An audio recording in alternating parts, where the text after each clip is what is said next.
இன்றைக்கி visittemples.com மூலமாக தமிழ்நாடு கருங்குழி பக்கத்தில் ஜிஎஸ்டி பிரதான சாலையில் ஸ்ரீ சனீஸ்வர பகவான் அல்லது வட திருநள்ளாறு அப்படின்னு சொல்கிற கோயிலை பற்றி தெரிஞ்சுக்க போகிறோம். இந்த வட திருநள்ளாறு கோயில் மதுராந்தகத்துக்கும் படாளம் கூட்டுரோடுக்கும் இடையில் மேட்டுப்பாளையம் அப்படிங்கிற ஒரு இடத்துல கருங்குழி பக்கத்திலே அமைஞ்சிருக்கு. பிரதான சாலையில் ஜிஎஸ்டி ரோட்டில் இந்த வட திருநள்ளாறு கோயிலுக்கு பிற கோயில்களைப் போல ராஜகோபுரமோ துவஜஸ்தம்பமோ அல்லது மதில் சுவரோ இல்லை. இந்த கோயிலோட முதல் சன்னதி வன்னி மரத்துக்கு கீழே இருக்கிற விநாயகர் சன்னதி தான். இவரை வன்னி மரத்து விநாயகர்னு சொல்கிறான். இந்த கோவிலோட மிக முக்கியமான சன்னதி இங்கே இருக்கிற திருநீலகண்டேஸ்வரரோட சன்னதி.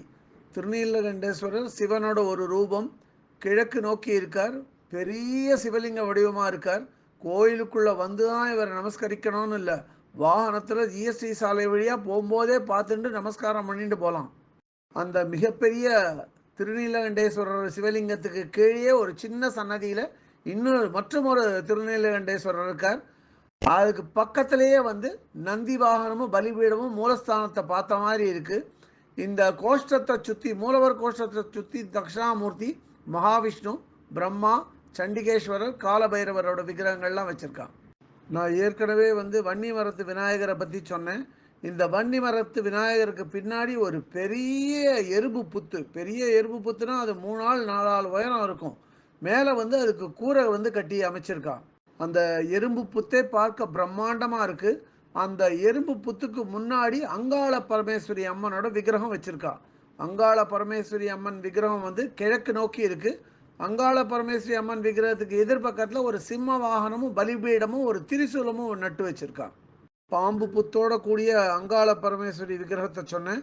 அதுக்கு முன்னாடியே இன்னொரு அங்காள பரமேஸ்வரி விக்கிரகம் இருக்குது. இந்த விக்கிரகத்தை ஒரு 5 தலை நாகம் காவல் காக்கிற மாதிரி அமைச்சிருக்கா. பார்க்கறதுக்கு ரொம்ப பிரம்மாண்டமாக இருக்குது. பாம்பு புத்தோட கூடிய அங்காள பரமேஸ்வரி அம்மனை பற்றி சொன்னேன்.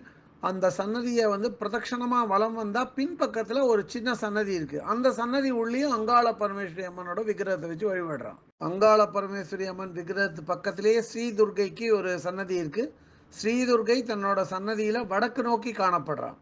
திருநீலகண்டேஸ்வரர் சன்னதிக்கு முன்பக்கமாக நாகதேவதைகளுக்கு வரிசையாக விக்கிரகங்கள் வச்சு வழிபடுறான். இந்த நாகதேவதைகள் விக்கிரகங்கள் பக்கத்திலே ஐயப்பனுக்கு கிழக்கு நோக்கிய ஒரு சன்னதி இருக்குது.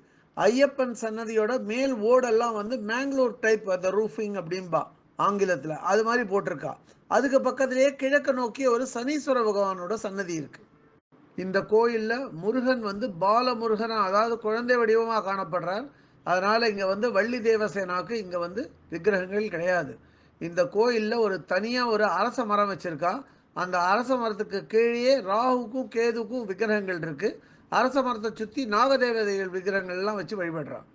இந்த கோயிலோட வலது கோடியில் நவகிரகத்துக்கு தனியாக ஒரு சன்னதி இருக்குது. இந்த கோயிலில் அரச மரம் இருந்தாலும் இந்த கோயிலோட ஸ்தல விருட்சம் வில்வ மரம் தான்.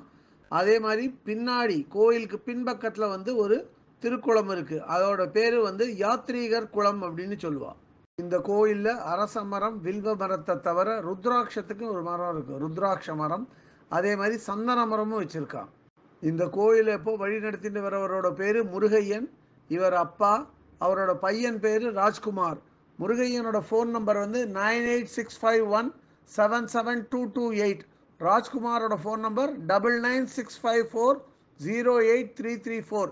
இவாளை தொடர்பு கொண்டு இந்த கோயிலுக்கு போனால் இன்னும் சிறப்பாக தரிசனம் பண்ணலாம். இந்த கோயிலை பற்றிய இதர விவரங்கள் வேணும் அப்படின்னா www.visittemples.com அப்படிங்கிற வெப்சைட்டுக்கு போயிட்டு இந்த கோயிலை பற்றிய எல்லா விவரங்களையும் ஆங்கிலத்தில் படிக்கலாம். இல்லை பிற பாஷைகளில் வேணும்னா அதிலேயே மொழிபெயர்க்கிற வசதியும் இருக்குது. அப்படியே மொழிபெயர்த்து அவா பாஷைக்கு தகுந்த மாதிரி படிச்சுக்கலாம். அதை இதுவரை இந்த காணொலியை கண்டும் கேட்டும் மகிழ்ந்த பக்தர்களுக்கு visittemples.com சார்பாக ராகவாச்சாரியின் நன்றிகள்.